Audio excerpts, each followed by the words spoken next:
So today, guys, let's show all the major fixes that we had today. There is a lot of cool stuff here, so let's get going. We start off with a bug that caused a reduced radius of fragments on aircraft bombs with a large amount of explosives, more than 100 kilograms, and a low fuel factor, less than 30% of the mass of the ammunition was fixed. So for example, we have here the COB 500. There are multiple other ones like the GBU 27, the PC 1400X, the Fritz, right? The COB 500, the UPOB 1500. All of these bombs have a radio of the of basically the radius of the fragment dispersion, right? They got fixed. So all of these bombs are gonna get a little bit better now. They are all going to do more damage than what they were doing before. Let's see if we can destroy the target missing. Oh no, he actually acquired the target. But you get the idea, right? So now the Brimstone also is better. As you see right there on the, like down there, right? On the, maximum angle launch zone there, it is now increased to 40 degrees, like I said you would yesterday, right? So now you have a higher, angle that you can actually aim and still fire a missile to get to the target, see? So it is a little bit better and a little bit easier to get the Brimstone to go to the target that you want while you are basically looking away from the target, which is pretty good. So the Brimstone got a small fix there, kind of a buff, right? And then we have some radar fixes to some of these radars. The first radar is the one for the Su-39. Now, in the ground mode, it will properly detect the target and not lock basically an empty space, right? So now it will be a lot easier to get a lock when you are trying. You can see right there. So yeah, way easier to detect targets and to get a lock onto targets using the cockpit 25 radar of the Su-39, which is much better. And of course, they did some other little things, like for example, before, once you got a lock in this mode, it would be basically, the naming there would be different. It would say still acquire instead of the tracking ground mode. Also, if you lose the lock, it would mean that it would actually create like now it's tracking GMTI, as you see there, and sometimes you would get stuck basically on the memory mode once you dropped a lock. This was happening especially in the Bison. So before, once you got to the TWS over here, for example, and you get a lock, and you lose the lock basically after that, you would get basically stuck on the memory mode. So we're gonna try to replicate that. So now we just got a lock, right? Let's just get the speed down a little bit, or actually maintain it. The faster we go, the better. And once you lose the lock here, you should lose the lock. Before, it was just tracking memory, and it would just stay on there and it would just bug it like a lot. And there was a lot of radars that were getting these problems. So the Bison is the one that I tested that had that.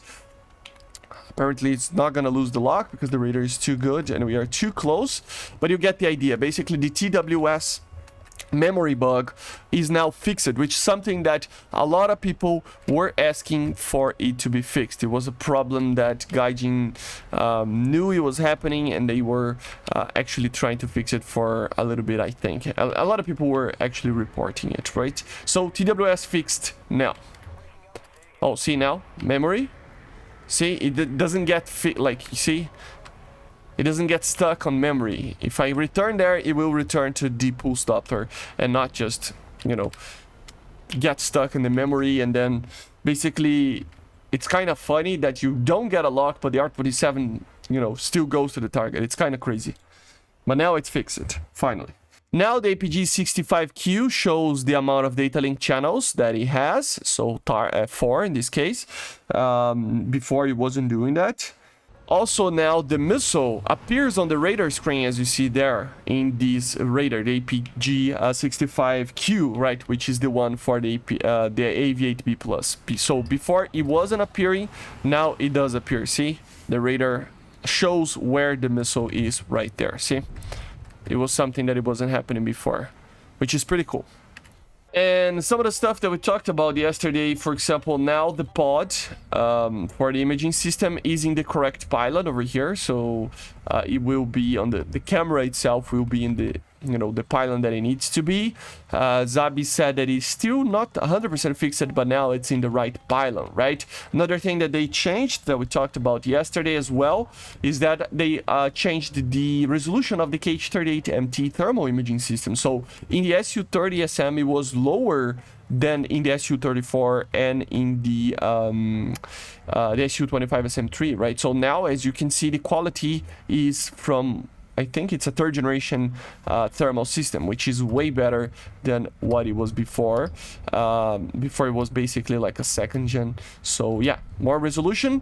It means that you can use this missile in a better way without having to rely on your, you know, T220 thermal system over here. So if you are gonna use the KH-38MT, don't really need that pod over there. Of course, if you want to really use it because of the bomb and stuff, yeah, but you were gonna lose one missile, right? Another thing is that in the cockpit itself, once you got the lock and everything, in simulator battles especially, there was a bug that the NCTR, which is the identification of target there, and where you should fire a missile in, wasn't appearing when you were in simulator battles, and now it is. So now you can properly see and, you know, use the targets as you want, as the missiles and everything, right? So pretty good. Another thing is that in the F-15I RAM, now you can use the thermal imaging system of the AGM-65D, which was something that wasn't available before for some reason. It was a bug, and now it's fixed. So thermal imaging system for the AGM-65D on the F-15I fixed. There was a bug for all the tornadoes in the game that if you lose the wing that had the countermeasure pod, especially in the GRs over here, you would still have the countermeasure. Now it will be fixed. So yeah, you will lose the wing, you will lose the countermeasure pod, which makes sense. The last one, and probably the best one, is that the Rapier now has the buff or fix that they actually talked about yesterday with data mine. So let's test it out. See? It should do a lot more damage, but yeah, see? Now you can kill a target with one missile, which is pretty good. But remember, guys, even Gaijin said that the Rapier missile is a missile that has way less fragmentation and explosives as other cyclones missiles, so it will do less damage than the other ones, okay? But the thing is, I mean, look at that. At least it's doing a little bit of damage. Before it wasn't even doing that. Still, it's not a lot, but you can kill the target at least, right? It was something that was almost impossible depending on the aspect of the target sometimes. So the Rapier is definitely a lot better now and fixed, but just remember, of course, you see that there is a lot of damage doing that the missile is doing, but at the same time, it is less than other missiles. Okay, this is a characteristic of the Rapier missile, unfortunately. So, although, yes, it is pretty good, and it's a good change, it's not like a, oh my god, it's gonna explode every target with one shot, because it's a characteristic of the missile, okay? But basically, this is it. I hope you enjoyed. A lot of big changes, a lot of big fixes. Hopefully Gaijin continue to do this type of thing, and I see you guys on the next one. Make sure to subscribe, leave a like, leave a comment, and bye guys, see ya.